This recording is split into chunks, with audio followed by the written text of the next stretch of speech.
You know, one of my favorite movies the last couple of years is Denis Villeneuve's Dune. That movie was unbelievable. It was such a spectacle and an experience watching it in there. And I remember watching it with my wife, who had never read or seen any Dune thing before. And the lights went down and she was like, I think this might be my favorite movie. I mean, which is how much she loved it as well. We cannot wait for the second one coming later this year. But lest you forget, we also have a series coming called Dune the Sisterhood, which is on its way. However, as excited as Rob has been for it, it has been experiencing its own level of drama going on, which has now culminated in the loss of a director and one of the stars. This comes to us from IndieWire, who writes the following. HBO Max's return to Arrakis is taking a bit of a setback. The Dune prequel series has lost both its director and one of its stars, IndieWire has confirmed. The news does not in any way affect the release of Denis Villeneuve's Dune Part 2 this fall, so it doesn't affect the movie coming out.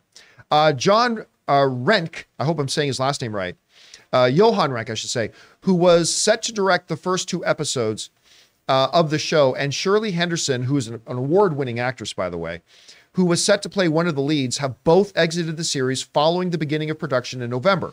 Production on the series, currently under the working title Dune the Sisterhood, has reportedly been put on hold until replacements for both are found. A statement from HBO Max attributed the change to an effort to create the best series possible. So that's really a statement that says nothing.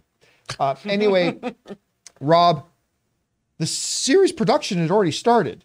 You had your director of a couple of the episodes, one of your stars of the episodes, and now they've departed the project. Obviously, this isn't a scheduling conflict issue. There's obviously a problem here, whether it's a personal problem, a story problem, a production problem, something else. I mean, I don't know. But as the one guy I know who is probably the most excited person I know for this particular series, what do you take away from this? Well, I think that they might have run into an impasse, that the whole idea behind the show was flawed to begin with. And when they started making it, they realized, first of all, the Bene Gesserit Sisterhood is very integral to the Dune universe, because they're the ones that are manipulating bloodlines, trying to create the Kwisatz Haderach, the super being. And what they do is they seed fake myths amidst populations to use those myths and religions to manipulate them. This show is set 10,000 years before the Dune movie. Right. So calling it Dune the Sisterhood is weird to begin with. And it's also based on Brian Herbert and Kevin G. Anderson. Brian Herbert is Frank Herbert's son, who wrote the original Dune books. It's not based on his 6 Dune novels, whereas the movies are. Right. And so you've got, I'm not saying that they can't do this right, but I bet what ended up happening is they're like, okay, well, what kind of a series do we want to make? The Bene Gesserit are very interesting. You know, a female order of basically priestesses that are incredibly intelligent, and they manipulate and run the galaxy from behind the curtain. Not an easy thing to pull off, and especially when you want to tie it into something, you want to make an IP viable. I'll bet you people were asking, well, are we ever going to get to Arrakis? Are there sandworms in this? But aren't those questions that would have come up way early once the scripts were done and written? You'd think so. But you know, a lot of the time it's like, how did HBO make that pilot for the second Game of Thrones show and then realize it wasn't good until after they'd made it? I bet it's a situation like that, where they were going, and Johan, the director who left, directed Chernobyl. Yeah. You know, and they had great people working on it, but I bet that when something is fundamentally flawed at the story level and they realize it's untenable, they'll try and make changes, but I think they might end up scrapping the show and reimagining something else, because I think what they're doing is they bit off something that ultimately, narratively, might not work on its own. Chris, you hear about this? I mean, it's never a positive thing to hear that a director and one of the stars has up and left like very suddenly, especially with no actual explanation being given other than, we're just trying to make the best show possible. Like that's got to be a little bit concerning. Yeah. What do you take away from this? I mean, when you don't even say due to creative differences, I get really nervous. If it's just somebody Kaiser Soze's and we're gone.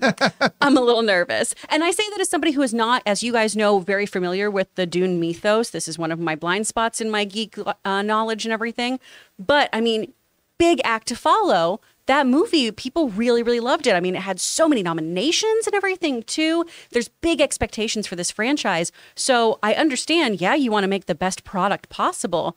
But also, that is really, really, nerve-inducing to hear people just up and leaving a project, because that means, communication breakdowns. That means really big differences in how things should be executed. And maybe it is ultimately for the best, but it doesn't give me, a big boost of confidence. Also, I think that the showrunner left. The main showrunner, yep, who's guiding what the show is. And if the showrunner leaves, that tells us a lot, that the conception of the show is something that ultimately, I would imagine the director, the lead actress, and the showrunner were making one show, and then somebody realized, or maybe the HBO realized, wait, what are you making? What is this? And they whatever reason, there was some kind of major disconnect, because when you lose your showrunner, that's the person who has the vision for the show. And she was out the door, and it was taken over by I would say a lesser showrunner, because that wasn't the person who originally conceived of it. So I find this all fascinating. I don't know if we're gonna, just from a business perspective, how it all works. I mean, look, I'd love to see a show about the Bene Gesserit Sisterhood. I just don't know if setting it 10,000 years before your IP that you're supposed to tie it together with was the smartest thing in the world. I mean, you could do the Jedi, you could do Tales of the Jedi, or you could do 1,000 years ago, Knights of the Old Republic. People would watch that because they've established this lineage. But in the Dune movies, they haven't really established who and what the Bene Gesserit Sisterhood do. So it's not like you can be like, what's 2,000 years of Jedi? We know who the Jedi are. But do we know who the Bene Gesserit Sisterhood is? Especially in the first movie. You don't get much in the way of learning who they are. This might also be me kind of grasping at straws, but it's interesting that we're having this kind of conversation around the same time that The Idol on HBO is having so many issues as well. Oh, yes. And I'm wondering, too, and we all say it on this show, HBO is the ultimate, right? That is prestige. That is excellent storytelling. We have really high standards. And right now they've got two shows that seem to have kind of lost their narrative way, had these big creative differences, had people signing up for one show and getting something very different. So I'm wondering, too, if just even on a standard level and an executive level, those sort of things, if there are some, big things happening over at HBO, some shakeups. Well, remember, one of the reasons they're the absolute standard of excellence is not because of what happens behind the scenes. It's what they actually allow to get to air. Yeah. What actually Yes. delivers. And if this is all part of their process of making sure they deliver the great stuff, yay. But it's never good stuff to hear. Anyway, guys, question is for you. Have you been looking forward to Dune Sisterhood? I kind of have, because I love it. I mean, Dune won more Academy Awards that year than any other film. Maybe you don't care about it. Maybe you don't watch it at all. Whatever you guys think, jump down to the comment section below and let us know your thoughts. Guys, we want to thank a sponsor of this video, Rocket Money. The average person has around 12 paid subscriptions. Think about that. If you think you're only subscribed to a handful of services, you might want to double check. With Rocket Money, you can quickly identify and cancel all of your unwanted subscriptions. Rocket Money, formerly known as Truebill, is a personal finance app that finds and cancels your unwanted subscriptions, monitor your spending, and helps you lower your bills all in one place. Rocket Money will quickly and easily identify your subscriptions for you so you can stop paying for the ones you don't want and don't even use. Simply find the subscription you don't want and press cancel, and Rocket Money will cancel it for you. No more long hold times with customer service or tedious emailing back and forth. Rocket Money makes canceling subscriptions as easy as the click of a button. My wife Ann and I moved out of Burbank 2 years ago, and one of the first things I discovered when I loaded up Rocket Money was that I was still paying for a gym membership I haven't even been to in Burbank in 2 years. So stop throwing away your money. Cancel unwanted subscriptions and manage your expenses the easy way by going to rocketmoney.com/Campea. That's rocketmoney.com/Campea. rocketmoney.com/Campea.